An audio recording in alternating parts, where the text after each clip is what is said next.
এই যে দেখেন বিশাল কবরস্থান, অসংখ্য কবর, নানান ডিজাইনের এগুলো সুসজ্জিত করে রাখা হয়েছে। দুটো হচ্ছে মদের বোতল দেখা যাচ্ছে কবরের উপরে।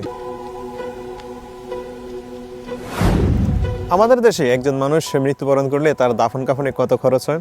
আমরা সর্বোচ্চ কয়েক হাজারের মধ্যে সীমাবদ্ধ থাকি বা কয়েক হাজার পর্যন্ত খরচটা পৌঁছায়। কিন্তু একজন খ্রিস্টান, ইংল্যান্ডের একজন খ্রিস্টান যখন মারা যায় তার দাফন কাফনে কত খরচ হয় শুনবেন, শুনলে নিশ্চয়ই আপনারা অবাক হবেন। সেটা শুধু কয়েক হাজার না, কয়েক লক্ষ গিয়ে পৌঁছায় যখন একজন মানুষ মৃত্যুবরণ করে। আমি এখন দাঁড়িয়ে আছি ইংল্যান্ডের একটি খ্রিস্টানদের কবরস্থানে। আমার পেছনে দেখেন অসংখ্য নতুন পুরাতন কবর দেখা যাচ্ছে। আমি আজ বিশাল এই কবরস্থানটা ঘুরে দেখব এবং যাদেরকে এখানে দাফন করা হয়েছে তাদের মৃত্যুর পর তাদের পরিবারকে কত টাকা গুনতে হয়েছে তাদের আপনজনকে কবরস্থ করার জন্য, সে হিসাবটাও আপনাদেরকে জানাবো। চলুন আমার সাথে কিছুক্ষণ থাকুন। এই যে দেখুন কবরস্থানের চারদিকে কি ভীষণ নীরবতা, শুধু বাতাসের শব্দ, গাছের পাতার ধোলা আর সারি সারি অসংখ্য কবর। প্রতিটি কবরের নিচে ঘুমিয়ে আছেন একজন মানুষ। কারো ছিল অনেক টাকা, কারো ছিল অনেক বড় ব্যবসা, কারো ছিল সুন্দর পরিবার, কারো ছিল অনেক স্বপ্ন। আজ সবাই একই মাটির নিচে। এখানে কেউ ধনী নয়, কেউ গরিব নয়, কেউ বড় নয়, কেউ ছোট নয়, এখানে সবাই সমান। এই দৃশ্য মানুষকে খুব অদ্ভুতভাবে বদলে দেয়। আমরা সারা জীবন বাড়ি বানাই, কিন্তু শেষ পর্যন্ত আমাদের থাকার জায়গা হয় মাত্র কয়েক ফুট মাটি। কিন্তু শেষ যাত্রায় অন্যের কাঁধেই যেতে হয়। আমরা ব্যাংকে টাকা জমাই, কিন্তু কবরের সঙ্গে যায় না একটি পয়সাও। যা যায় তা হলো আমাদের আমল। অনেকে মনে করেন মৃত্যুর পর আর কোনো খরচ থাকে না, কিন্তু ইংল্যান্ডের বাস্তবতা একটু ভিন্ন। এখানে একজন মানুষকে দাফন করতেও অনেক অর্থের প্রয়োজন হয়। এদেশে একজন মানুষ মৃত্যুবরণ করলেই কত টাকা খরচ হতে পারে? আমাদের দেশে যেহেতু আমরা কয়েক হাজার টাকা দিয়ে কাজটা সেরে ফেলি, তাই এই দেশের যে পরিমাণ টাকাটা খরচ হয় দাফন কাপড়ের ক্ষেত্রে সেটা শুনলে রীতিমতো অবাক হবেন, বা আমিও প্রথম যখন শুনেছি তখন আশ্চর্য হয়েছি। দেখুন আমার পেছনে অসংখ্য কবর, এদিকে হচ্ছে বেশিরভাগ হচ্ছে পুরাতন কবর, আর এদিকে হচ্ছে যে বেশিরভাগই নতুন কবর। তো আমি পেছনের ক্যামেরা দিয়ে কবরস্থানের ওদিকে যেতে যেতে আপনাদেরকে বিস্তারিত বলছি। আর কিছু নতুন কবর, পুরাতন কবর, তারা এই দেশের মানুষগুলো কবরগুলো, তাদের আত্মীয় স্বজনের কবরগুলো কীভাবে সুসজ্জিত রাখে, পরিষ্কার রাখে, কবরস্থানটা কীভাবে পরিষ্কার থাকে, সেগুলো আপনাদেরকে আমি দেখাবো।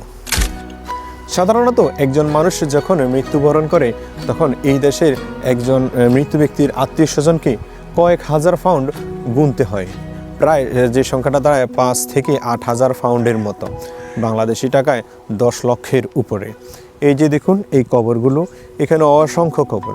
যখন একজন ব্যক্তি প্রথম মারা যাওয়ার পর মৃত ব্যক্তির আত্মীয় স্বজন কাউন্সিলকে নির্দিষ্ট পরিমাণে ফি দিয়ে কবরস্থ করার জন্য, এইসব কবরস্থানে কবরস্থ করার জন্য অনুমতি নিতে হয়। ওই ফিটা 1000 পাউন্ডের মতো, যে টাকাটা হচ্ছে বাংলাদেশি টাকায় 1.5 লক্ষ থেকে 1,70,000 মতো হয়। কাউন্সিল হচ্ছে এখানে প্রশাসনিক কেন্দ্র। আমাদের যেমন হচ্ছে উপজেলা এবং পৌরসভা বা ইউনিয়ন থাকে, এখানে হচ্ছে কাউন্সিলের আন্ডারে কবরস্থান সহ প্রশাসনিক অনেক কিছু নিয়ন্ত্রণ করা হয়। আর এখানে যে একটা কবর দেখতে পাচ্ছেন আমার সামনে, এরকম একটা কবরের জন্য যদি জায়গা বরাদ্দ নিতে হয় 30 বছর, 50 বছর, 100 বছর, যত বছরের জন্য বরাদ্দ নিবে তত বেশি টাকা লাগবে। কেউ যদি 30 বছরের জন্য একটা কবরের জায়গা বরাদ্দ নেয়, সর্বনিম্ন 13 থেকে 1400 পাউন্ড তাকে ফি করতে হয়, যা বাংলাদেশি টাকায় 2 লক্ষ টাকার উপরে। আর যদি 50 বছর বা 100 বছরের জন্য কেউ কবরের জায়গা লিজ নেয়, তাহলে হচ্ছে এখানে তাকে 3000, 4000, 5000 এমন পরিমাণের টাকা ফি করতে হয়। তবে কেউ যদি অল্প সময়ের জন্য নেয়, 30 বছরের জন্য, পরবর্তীতে টাকা দিয়ে এটার পরিমাণটা বাড়াতে পারে। এখানে হচ্ছে এই হিসাবটা। তো 5000 থেকে 8000 আরও কেন খরচ হয়, এখানে আমি দুইটা বলেছি, একটা হচ্ছে কাউন্সিল খরচ আর একটা হচ্ছে কবরস্থানের জায়গা বরাদ্দ। এরপরে হচ্ছে যে যারা কবরস্থানের কবরস্থ করার জন্য যে প্রসেসিংগুলো করে, লাশ সংগ্রহ, অ্যাম্বুলেন্স, কফিন বক্স, ফুলসহ নানান ধর্মীয় আচার অনুষ্ঠান যারা আয়োজন করে, তাদেরকে দিতে হয় আরও 2 থেকে 3000 বা হচ্ছে 2000-এর মতো পাউন্ড। সব মিলিয়ে কত বছরের জন্য কবরটা বরাদ্দ নেয় সেই হিসাবে কবরের খরচটা নির্ধারিত হয়, তাই নির্দিষ্ট করে বলা যায় না। সেজন্য বলছি 5,000 থেকে 8,000 পাউন্ড, বাংলাদেশে প্রায় 10 লক্ষ বা এর বেশিও খরচ হয় একটা মানুষ যখন মৃত্যুবরণ করে এই দেশে তাকে দাফন কাফন করতে।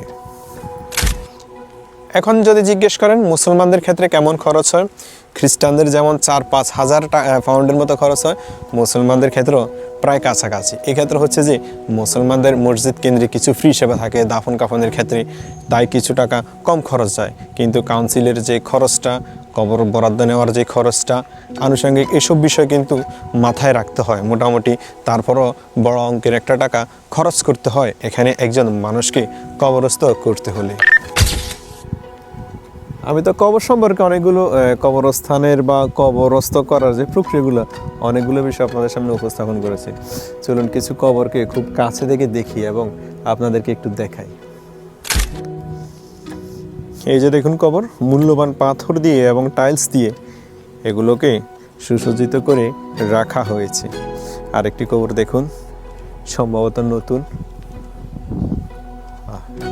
এখানে মৃত্যু তারিখ দেওয়া আছে 8 জানুয়ারি 2025। দেখুন কবরটা। আর এখানে একটি প্রাণীর মূর্তি বা কিছু একটা দিয়ে রেখেছে, আর অনেকগুলো ফুল দেখা যাচ্ছে সামনে। চলুন আমরা আরো কয়েকটা কবর দেখব। দেখুন অনেকগুলো কবর। এই একটা কবর দেখুন।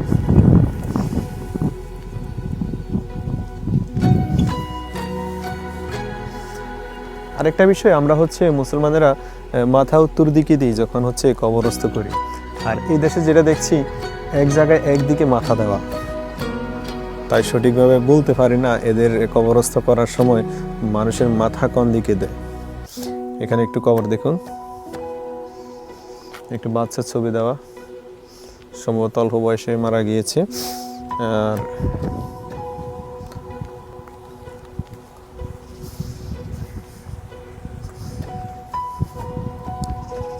কবরগুলো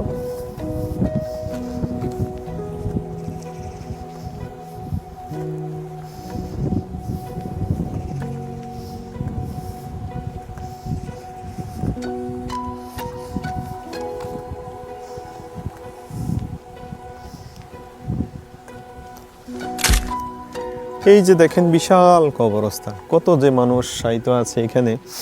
আরেকটি ব্যতিক্রম বিষয় আপনাদেরকে দেখাই, জানি না কে রেখে গিয়েছে।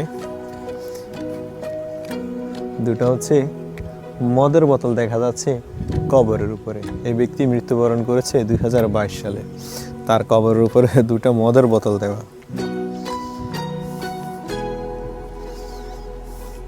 আর এদিকে যদি একটু যাই, এদিকের কবরগুলো লাক্সারিয়াস বলতে যা বোঝায়। অনেক টাকা ব্যয় করা হয়েছে এই মানুষগুলোকে কবরস্থ করার আগে পরে। দেখুন কবরগুলো দেখুন, টাইলস বা পাথর দিয়ে কিভাবে এগুলোকে রাখা হয়েছে।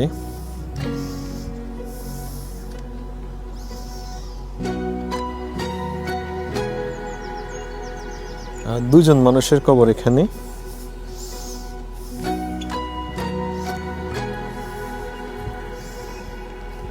সম্ভবত হাজব্যান্ড ওয়াইফ। আর এই কবরটা দেখুন, সুন্দর পাথর দিয়ে ঢেকে রাখা হয়েছে।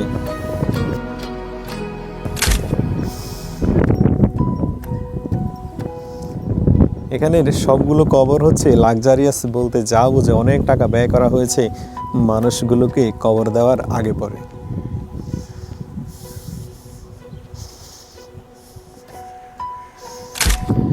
এখানকার কবরস্থানগুলোতে দেখুন প্রত্যেকটা কবরের উপরে কিছু স্মৃতি লেখা থাকে।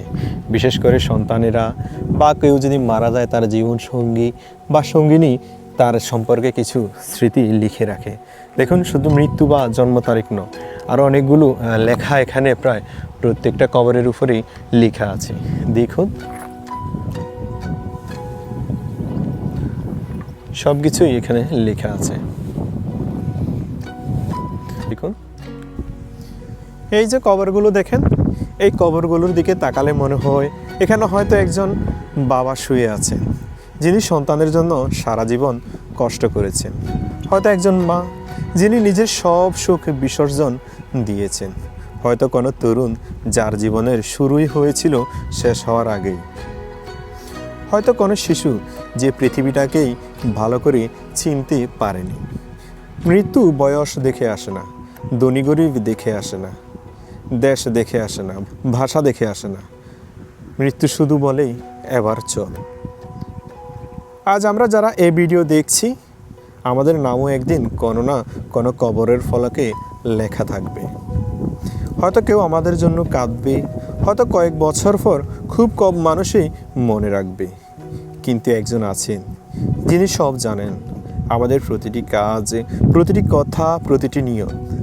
তাই প্রশ্ন একটাই, আমরা কি সত্যি সেদিনের জন্য প্রস্তুত?